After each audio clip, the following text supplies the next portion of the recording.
सो उस वक्त जिवें शहरां दे नाम बदल जाते हुंदे ने, सतलुज पहलां सरहंद कोल चलदा सी दुआपर दे विच।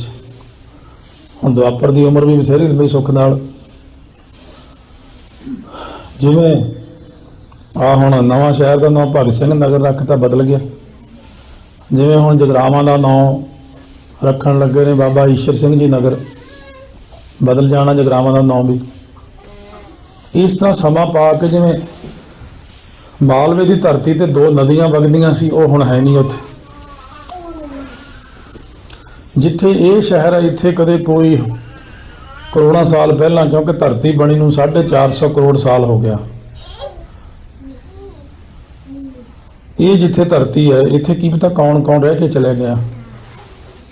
महाराज सच्चे पातशाह ने दस्सिया संगतां नूं कि जिथे हुण आपां अमृतसर शहर वसाया, सतयुग दे विच कदे इत्थे एक नगर बसदा सी बड़ा भारी। नगर का नाम सी लीलावतीपुरी। ये पावन धरती दे उत्ते तपस्या भगती बहुत ज़्यादा हुई भी आ, सतयुग तो ही लैके। ये एक अकाल पुरख वालों सिलैक्ट की हुई धरती सी कि पूरी धरती विच सब तो वध तप इत्थे होया। एक ऋषि सी माधवी नामे ऋषि होया।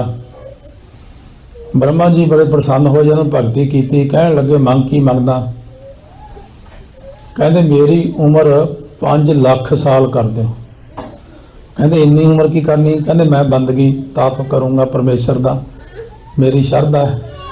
जिवें गुरु नानक साहब ने वचन किया है, नानक को जुग जुग हर जस दीजै। जिन्होंने भगती की इच्छा होंगी वो कहते जुगां जुगंतरां तक भगती बख्शो। ब्रह्मा जी कहन लगे इन्नी लंबी उम्र लएगा तेन मैं एक सौखा जा तप करना थां दस दिना। जे तू उत्थे तप करेगा सिर्फ 5 साल 5 लाख साल का फल दे दांगा। महाराज धरती ते है जिहा किहड़ा थां हो गया? कहते वो सामने मदर देश दे विच दिखाता उत्तों ओ धरती जिथे छुप राजा होया जिन्हें उस धरती ते जग किया। तो ये बड़ी महान थां है। किन्नियां किन्नियां साखियां इस थां नाल जुड़ियां हुई ने। शरधा वालियां नूं असीं सुना दिंदे हां, बाकी समा देख के संकोची जाते हैं सारिया चीज़ां। जिथे शरधा वाले होण उन्हां नूं सुना देदी भी इत्थे की होया। जिवें अमृतसर साहब दे विच एक स्थान है, राम तीर्थ स्थान है।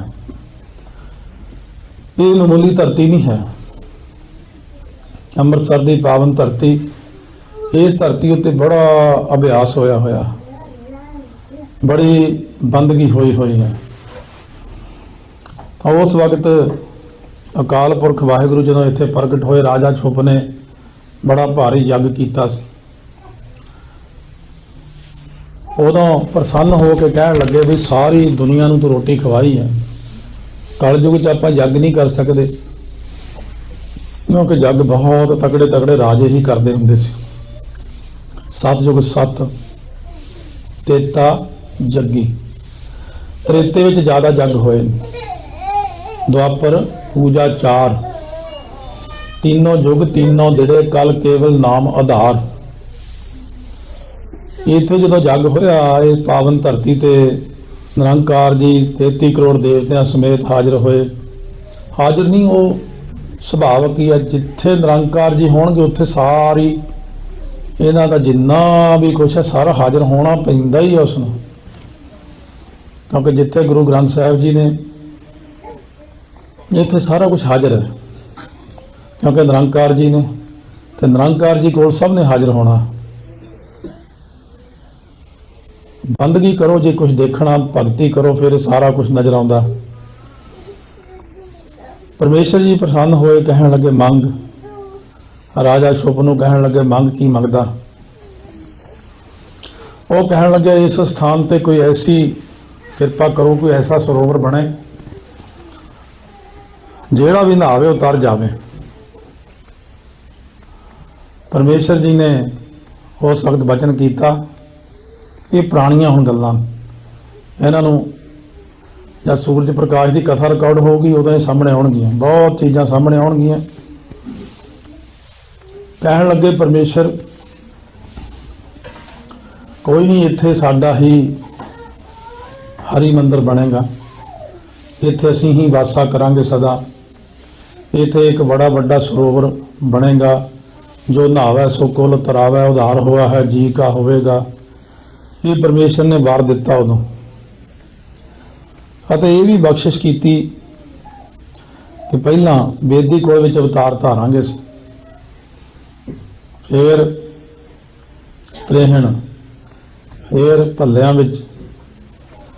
ਜਦੋਂ ਅਸੀਂ ਇਹ ਸਮਾਂ ਆਵੇਗਾ, ਫਿਰ ਚੌਥੇ ਸਰੂਪ ਵਿੱਚ ਆ ਕੇ ਥਾਂ ਨੂੰ ਪ੍ਰਗਟ ਕਰਾਂਗੇ। ਉਹ ਜਦੋਂ ਸਮਾਂ ਆਇਆ, ਚੌਥੇ ਪਾਤਸ਼ਾਹ ਮਹਾਰਾਜ ਨੂੰ ਗੁਰਤਾ ਗੱਦੀ ਦੀ ਦਾਤ ਬਖਸ਼ਿਸ਼ ਕੀਤੀ, ਹੁਕਮ ਵੀ ਹੋਇਆ ਕਿ ਜਾਓ ਅੰਮ੍ਰਿਤਸਰ ਸਾਹਿਬ। ਪਹਿਲਾ ਨਾਮ ਸੀ ਚੱਕ ਗੁਰੂ ਰਾਮਦਾਸ, ਇਸ ਪ੍ਰਕਾਰ ਨਾਮ ਲੈਂਦੇ ਚੱਕ ਰਾਮਦਾਸ।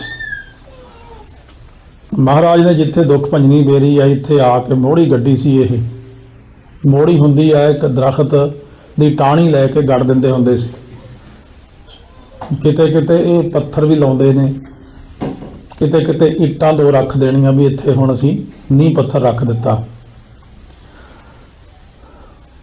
ਇੱਥੇ ਇਹ ਬੇਰੀ ਦੀ ਮੋੜੀ ਗੱਡੀ ਸੀ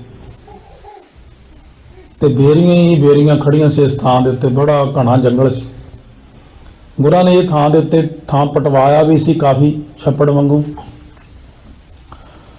ਉਸ ਵਕਤ ਇੱਥੇ ਜਦੋਂ ਮੀਂਹ ਪਿਆ, ਪਾਣੀ ਵੀ ਖੜ ਗਿਆ ਸੀ। ਇਹ ਥਾਂ ਨੂੰ ਪ੍ਰਗਟ ਕਰਨਾ ਸੀ। ਪਹਿਲੇ ਪਾਤਸ਼ਾਹ ਵੀ ਇਸ ਥਾਂ ਤੇ ਚਰਨ ਪਾ ਚੁੱਕੇ ਸਨ।